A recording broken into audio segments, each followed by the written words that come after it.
How we doing, everybody? This is Let's Be Real with Brad. Today we will be talking about the sixth film in our MCU's Monday's chronological order, 2011's Thor. Thor is the fourth film in the release date order that is directed by Kenneth Branagh. This is the weakest film in the entire series as far as this movie is so dull and egregiously tedious to say the least. It is just a very much below average origin story with no style, flair, or anything interesting to do with its story and characters. I'm really struggling to figure out why people like this movie so much with its decent critical reception because it is simply not a good movie. So let's get right on to the negatives, starting with the writing. The writing is simply atrocious, with all the dialogue to feel completely ham-fisted and completely uninteresting. Everything about the writing is so dull, cheesy, and just completely cliche. I almost fell asleep while listening to this terrible dialogue. Many forced and shoddy storyline setups are hammered into this movie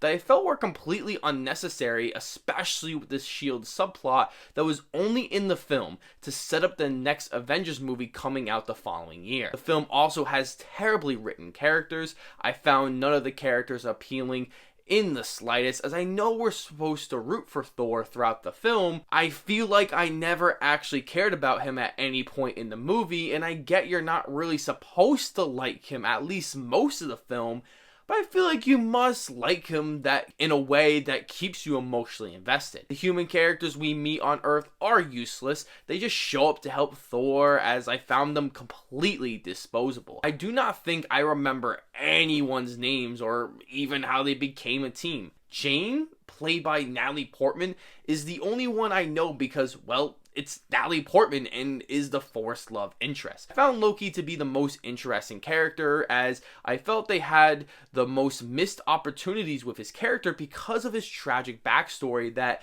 they develop in such an exciting way that feels wasted by the end of this film. Next criticism I have is with the direction. Kenneth Branagh is someone I like as an actor, but as a director, he has proven recently with many films like Artemis Fowl and Murder on the Orient Express that he isn't a good director. This is confirmed by having some of the largest and longest amounts of Dutch angles used that I've ever seen in a film, which is absolutely agonizing. I understand he's trying to go for something different and state of the art, but it just comes off as pretentious and never seems to work. It really hurts your eyes while watching it, especially when it's filled to the edge in this movie. The editing was terrible, especially in the action sequences. Again, Branagh does not know how to direct exciting and well-constructed action scenes very well. You cannot tell what is going on due to the choppy and disgusting editing trying to stitch this poor direction all together.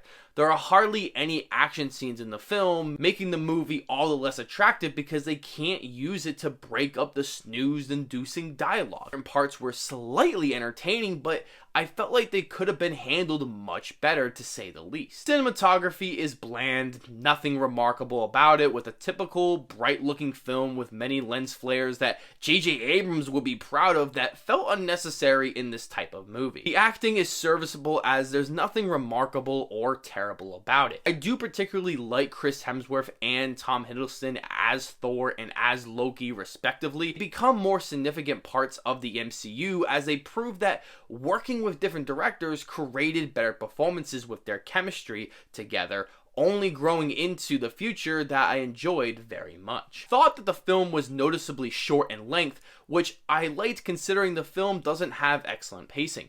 Parts of this film move noticeably fast, but almost all the Earth scenes feel like I'm trying to move in quicksand. Music was okay, but I found it to be wholly forgettable and very mediocre. Overall, this movie has a lot of potential to be great, but it falls flat and it just goes for a significantly below average origin story that of characters you kind of don't care about. Script is terrible with a direction that is just downright atrocious, and a movie that feels like it just does not matter. It really doesn't feel like I would ever want to go back to this movie ever again. I'm giving this movie a 3 out of 10. So let me know what you guys think of Thor, and if you have seen it, let me know down below in the comments where it ranks in your Marvel film rankings. Don't forget to like and share the video and subscribe to the channel if you haven't already, because it means the world to me. You guys are enjoying the videos and subscribing to the channel. You guys are the best. As always, I will see you all in the next video.